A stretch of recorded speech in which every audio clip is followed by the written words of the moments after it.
Yeah. What's up, everyone? This is Don Bentley. Welcome to the Don Bentley Show. Thank you for tuning in again. Once again, this is episode 2. That's right. Everyone, I do apologize for my the video quality in the first 2 episodes. I'm gonna do my best to turn around and get the delay fixed. Right now, I'm using my Surface, my Microsoft Surface to record everything, and I got too many files on the Surface, and as you know, with a lot of more portable, small systems, if you throw throw a lot of files and save things, you're saving, keep them on there, start slowing everything down, and I really don't have that much memory in this Microsoft Surface, which is what I'm using to record on. But anyway, thank you so much for tuning in. This is the Don Bentley Show, episode 2. So I want everyone to tell me, leave comments underneath on what you think is going on with Hot 97. Tell me what your thoughts are. Um, is it just one of these things where Hot 97 is also having like a midlife crisis themselves? Is Hot 97 really not sure themselves on where to take current hip hop and current hip hop culture? You think that's what it is?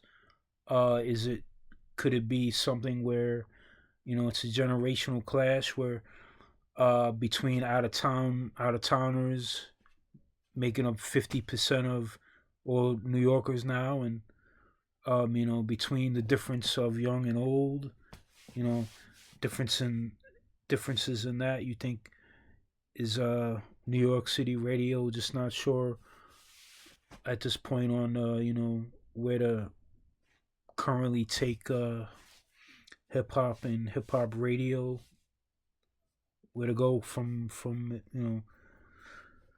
because we talked about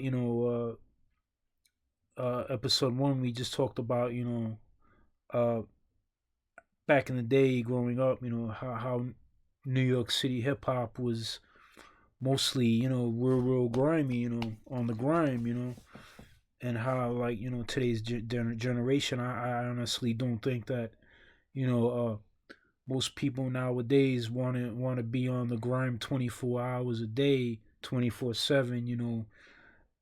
I think people aspire to be, different than that. People got families, people trying to get educated, go to college, do good.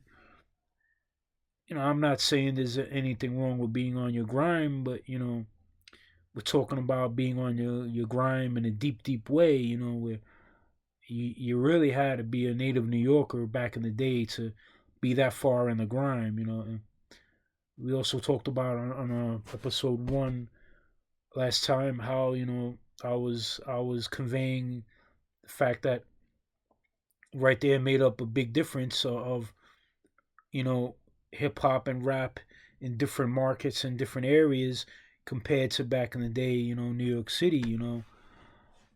You had a lot of underground artists back then that you know they didn't even care. They honestly didn't care if they became famous. They honestly didn't care if they got rich. They were just glad to be on the grime. They would living on living grimy day in and day out on a daily basis anyway. So they didn't care. That was, as long as they were like almost famous. They were like, well, let's keep it real, realer than real. Grimy type. So it's to the point. Like I think that's why right now, maybe that's where the crisis is coming from, because New York City switched up so much in the last 13, 14 and plus years. Like, I can't believe it. I mean, I see videos of where I was from, born and raised in South Brooklyn,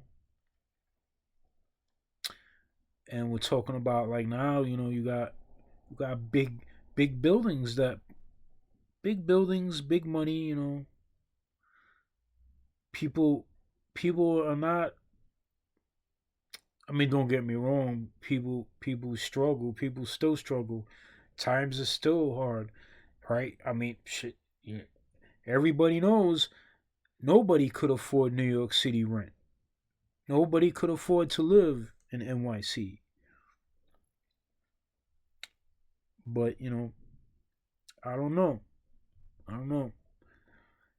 So many. I think that's the other thing. So many things going on at once, happening. Happening at once. And depending on how you grew up, where you grew up, you might have differences in opinion, and that's okay. That's okay. Nothing wrong with that.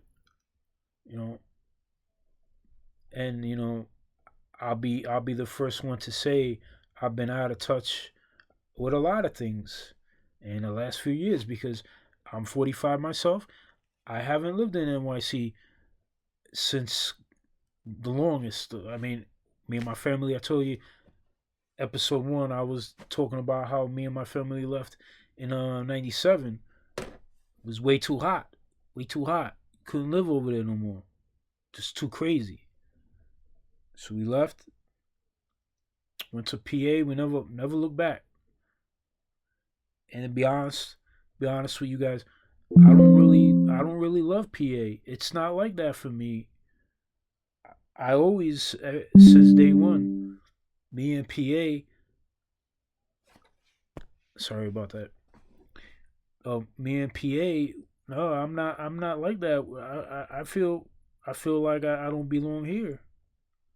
I'm like stuck in between worlds where sometimes I miss NYC, but then I also feel like I don't belong there because it's switched up so much. I don't know. I think a lot of people are on that type. You know, like how I feel. People around same as me around my age. A lot of people had to leave NYC. Because I mean now, sure, it might look nice and all nice buildings, big skyscrapers that they put up. Everybody, is trying to what? It wasn't like that back then. Was not like that back then.